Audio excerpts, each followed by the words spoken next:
হ্যাঁ আমাদের মূর্তি বলতে শিক্ষামন্ত্রী আমরা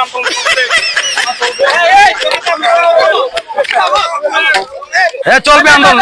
আপনাকে আপনাকে দেখতেছেন না আমি কে? আপনি তো স্কুলের ছাত্র, এখানে কলেজের ছাত্রের সাথে কি কেন আছেন?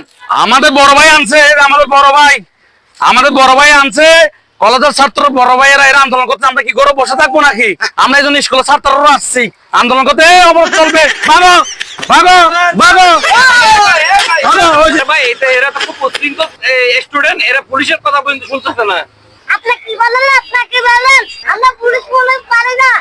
বাবু তোমরা পড়ালেখা করো, যাও বাসে চল যাও, বাসে চল যাও। আমরা যাব না, আমাদের কাজের মুরগি বলছে।